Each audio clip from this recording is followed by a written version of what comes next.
Allah subhani tadalana bin nurani bil wali qadri rabbani syaikh qadir al-jailani.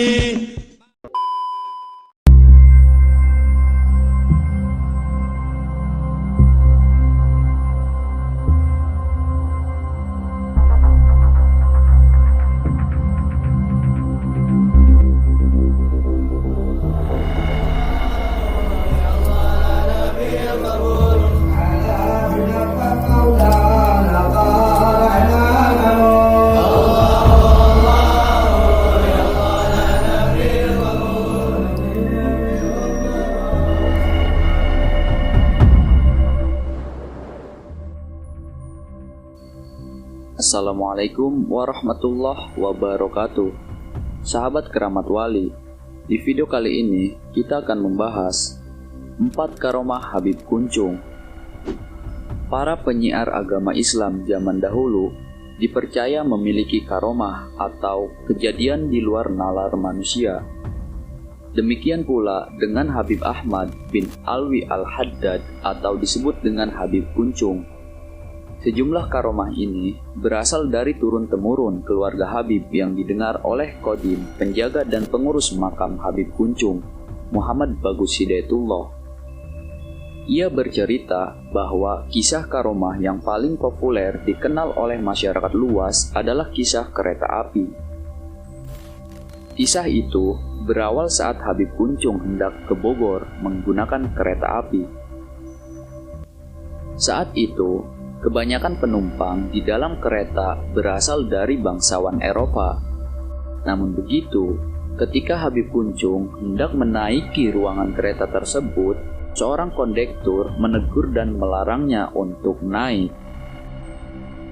"Kamu orang biasa, kamu turun, kamu jangan naik bersamaan rombongan ini," ujar kondektur kereta api. Habib Kuncung pun mengiyakan dan beliau langsung turun. Tapi anehnya, ketika Habib Kuncung turun, kereta tersebut seketika tidak bisa berjalan atau mati.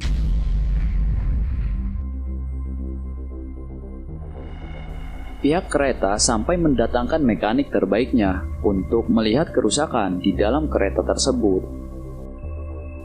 Nyatanya, setelah diperiksa, tidak ada kerusakan apapun di dalam kereta. Bahkan kondisi kereta masih sangat baik. Hingga sore hari, kereta tak bisa berjalan. Seorang pribumi dari luar kereta kemudian bertanya kepada kondektur, "Ini kereta, kenapa bisa mati, tidak bisa hidup dari tadi?" Kondektur pun menceritakan bahwa kejadiannya begini. Tadi ada seorang penumpang yang ingin naik kereta ini, pakaiannya compang-camping, makanya saya turunkan. Tapi setelah saya menyuruh beliau turun, kereta tiba-tiba mati mesinnya. Kondektur pun akhirnya merasa bahwa kereta tak bisa berjalan lantaran telah mengusir seorang calon penumpang keturunan Arab yang tak lain adalah Habib Kuncung. Pribumi itu menganjurkan kepada pihak kereta untuk mencari orang tersebut sampai ketemu. Akhirnya, pihak kereta bertemu dengan Habib Kuncung kembali dan meminta maaf. Habib Kuncung akan memaafkannya, tetapi dengan satu syarat. Syaratnya ialah pihak kereta harus memberikan 1000 gulden kepadanya. Pihak kereta kemudian memberikan duit itu kepada Habib Kuncung. Lalu Habib Kuncung menendang kereta tersebut dan Masya Allahnya, kereta tersebut seketika langsung bisa hidup kembali. Subhanallah. Uang yang diberikan pihak kereta tersebut kemudian dibagi-bagikan oleh Habib Kuncung kepada para fakir miskin sampai habis tak tersisa. Masya Allah.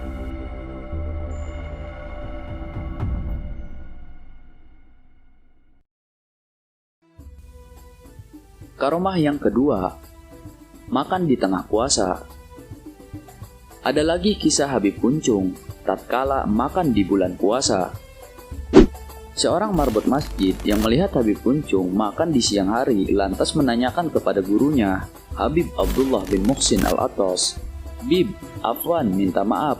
Kok Habib Ahmad siang-siang makan padahal ini bulan puasa?" tanya marbot itu. Habib Abdullah meminta marbot itu untuk menanyakan langsung kepada Habib Kuncung.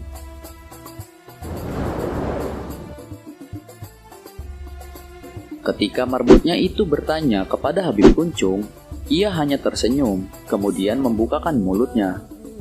Dan Masya Allahnya, di dalam mulut beliau terdapatlah lautan di dalamnya yang dilihat langsung oleh marbot tersebut.